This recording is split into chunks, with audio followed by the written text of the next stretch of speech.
Hello students, welcome to NCERT Exercises Solution Series. So in the previous episode, we have finished all the subpart of question 5.1. Here we are going to start question 5.2. So let's start the lecture with the motivational quote of the day.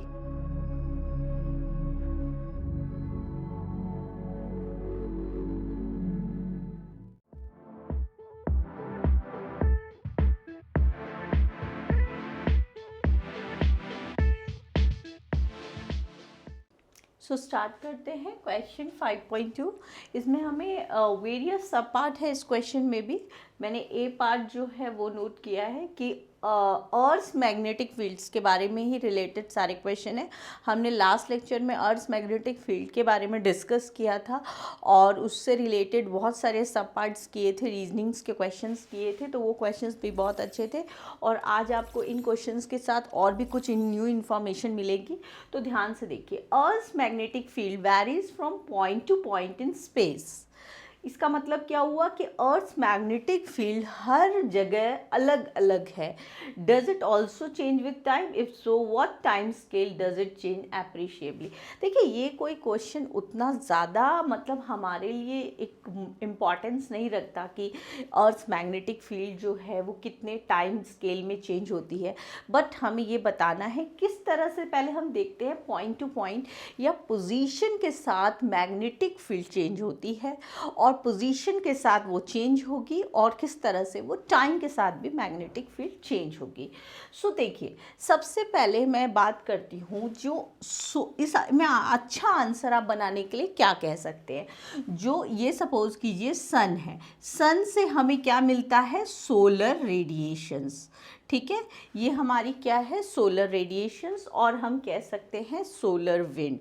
तो ये जो solar wind सन से अर्थ तक पहुंचती है, ठीक है, तो अर्थ के मैग्नेटिक फील्ड की वजह से जो इसका मोशन है, सोलर रेडिएशन का मोशन, वो चेंज हो जाता है. जिसकी वजह से ये सोलर रेडिएशन के मोशन चेंज हो जाता है. इसके वजह से वो क्या करता है? अर्थ के मैग्नेटिक फील्ड के पैटर्न को चेंज कर देता है, ये सोलर विंड.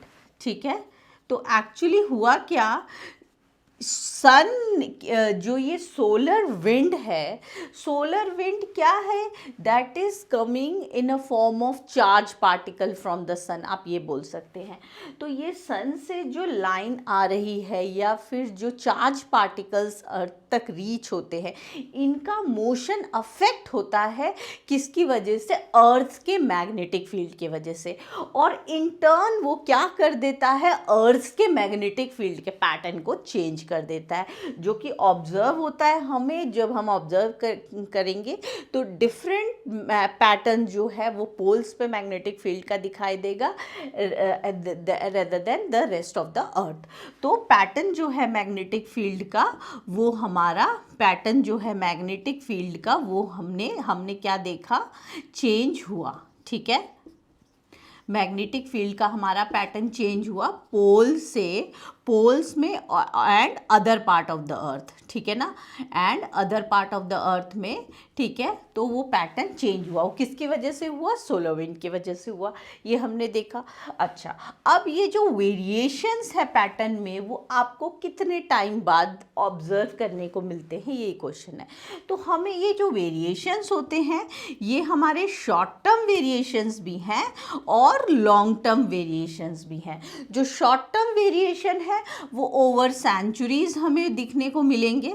ठीक है, ये सब ऑब्जर्व की हुई बातें हैं जो कि आपको एज इट इज करनी है. और ये जो है आपको over millions of years, over millions of year जो है ये आपको देखने को मिलेंगे. तो ये जो पैटर्न चेंज है, क्यों चेंज हुआ, ये भी मैंने आपको रीज़न बता दिया. और वो कब हमें देखने को, कितने टाइम में? तो short term variation, long term variation.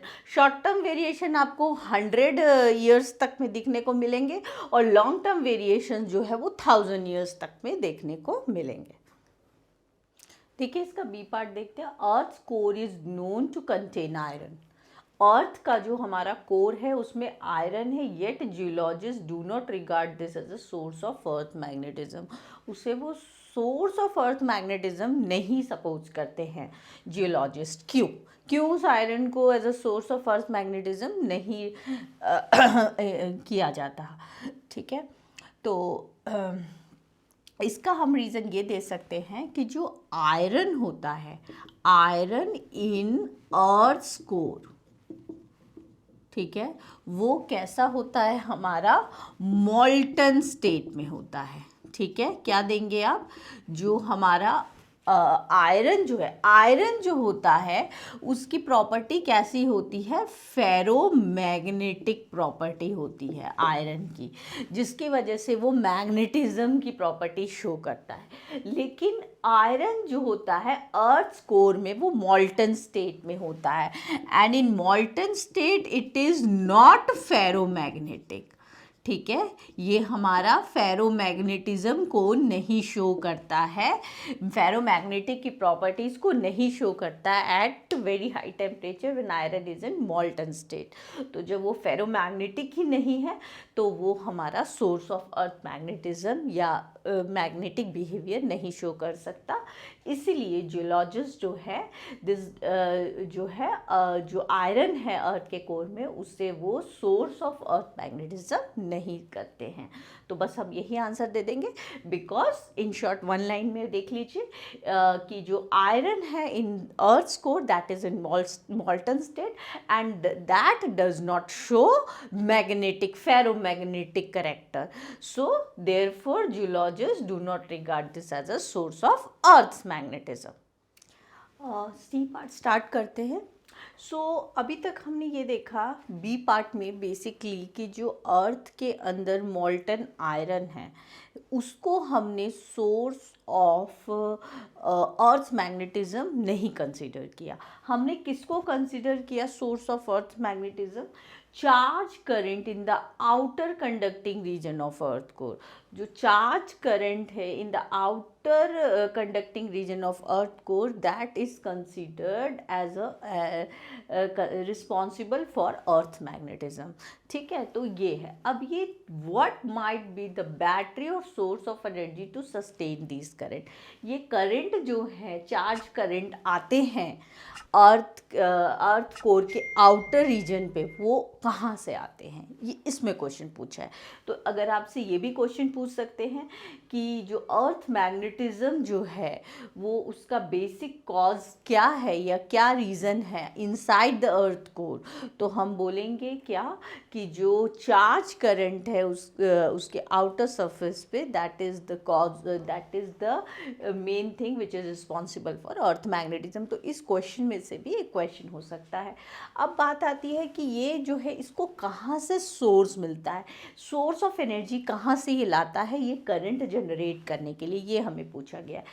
और बैटरी क्या है उसके लिए इनसाइड द अर्थ कोर, तो हम कह सकते हैं इसके लिए रेडियो एक्टिविटी जो है, radio activity phenomena is responsible for these the flow of the charged current in the outer conducting region of earth core। अब कैसे है रेडियो एक्टिविटी फिनोमिना?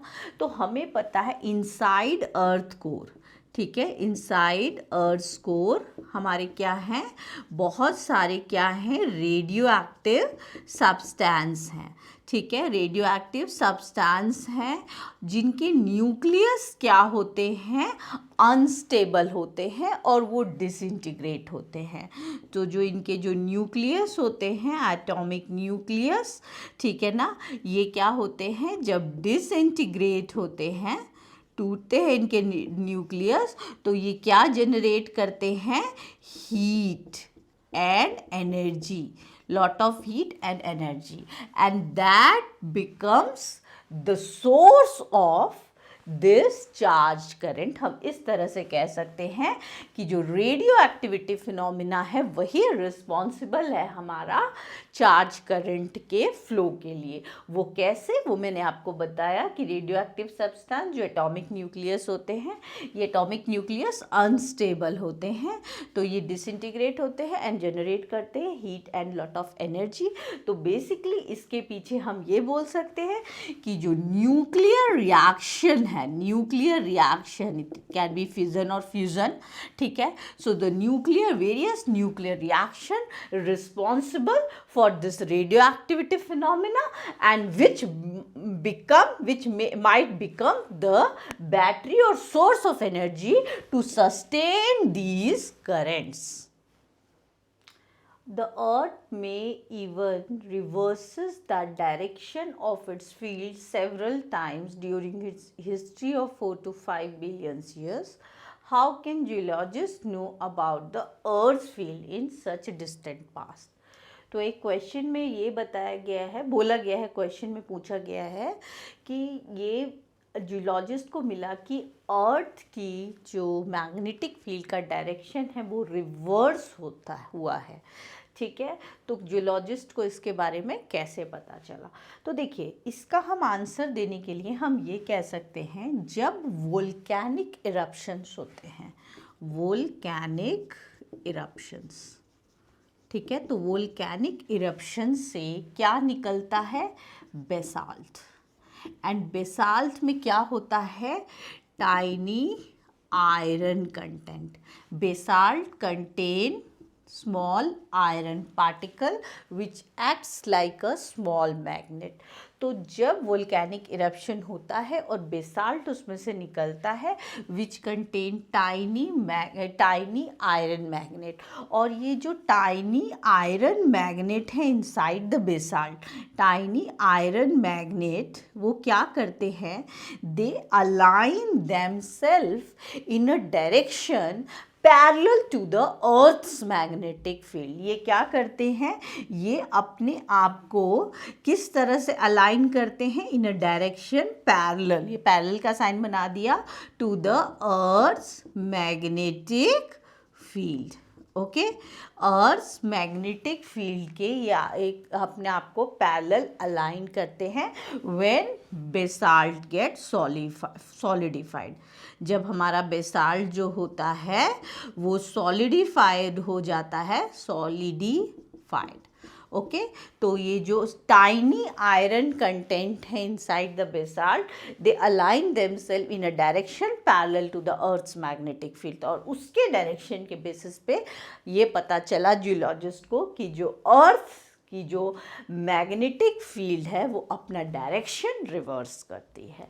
तो इस तरह से हम इसका आंसर दे देंगे, ठीक है. वोल्केनिक इरप्शन हुआ, वहाँ से मॉल्टन बेसाल्ट निकला, उसमें छोटे आयरन कंटेंट थे. वो आयरन कंटेंट जब बेसाल्ट सॉलिडिफाई हुआ तो they align themselves in a direction parallel to the earth's magnetic field. So this gives an evidence that कि हमारा जो अर्थ है have reverses its direction of magnetic field. So start करते हैं E part. Earth's field depart from its dipole shape substantially at a large distance greater than about 30,000 km. What agencies may be responsible for this distortion? पहले question को देखते हैं कि earth field departs from its dipole. तो पहले देखते हैं कि उसको डाइपोल शेप मिला कहाँ से अर्थ फील्ड को.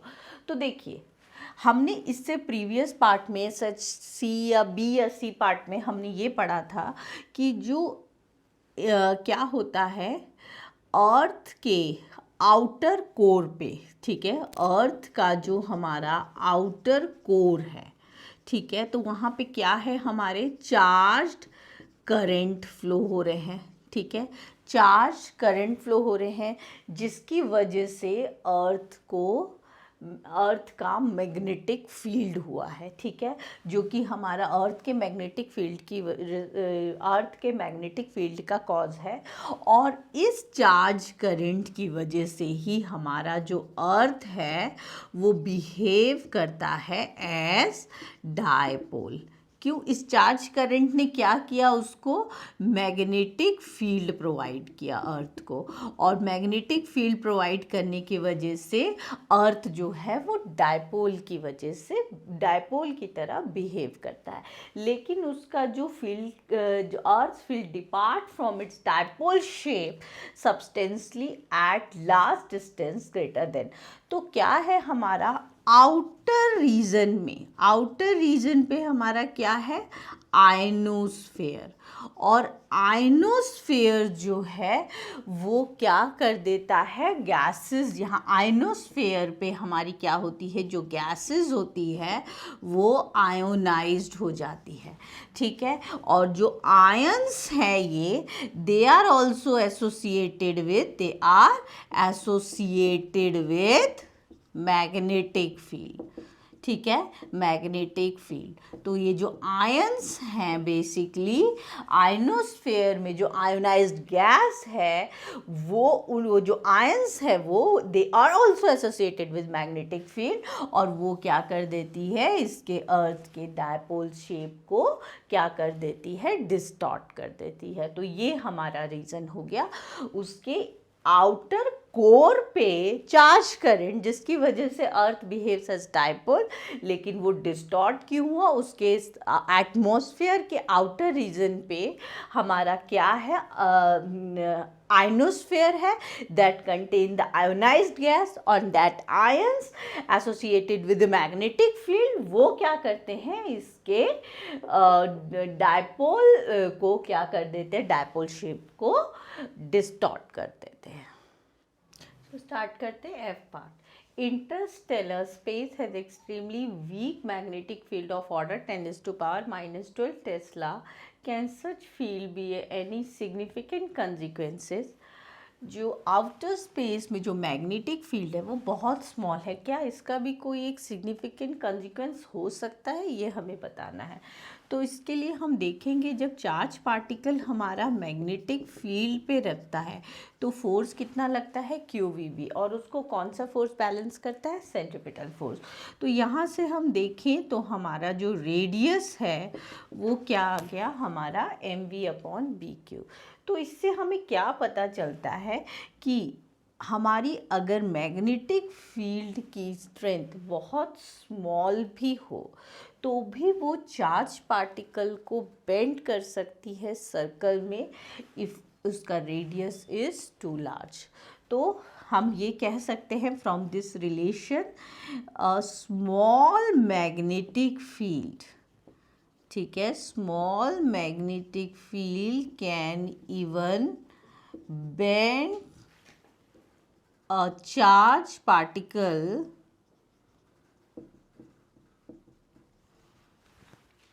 in a circle, ठीक है, of very large radius। Okay, अगर ये हमारी बहुत स्मॉल है तो वो हमारा चार्ज पार्टिकल को डिफ्लेक्ट कर सकती है, ठीक है, इस अपने पाथ से डिफ्लेक्ट कर सकती है ऑफ वेरी लार्ज रेडियस। तो ये जो डिफ्लेक्शंस हैं ये हमें for a very small distance noticeable नहीं होंगे, but for a large distance definitely this deflection would be noticeable. तो ये आंसर हम दे सकते हैं कि इसका सिग्निफिकेंट होगा यस, एक स्मॉल मैग्नेटिक फील्ड भी हमारे जो चार्ज पार्टिकल्स हैं उसको सर्कल में बेंड कर सकती है of very large radius. So here we have finished all the sub part of question 5.2. From question 5.3 onwards, we will be covering in our next episode. So till then, keep practicing.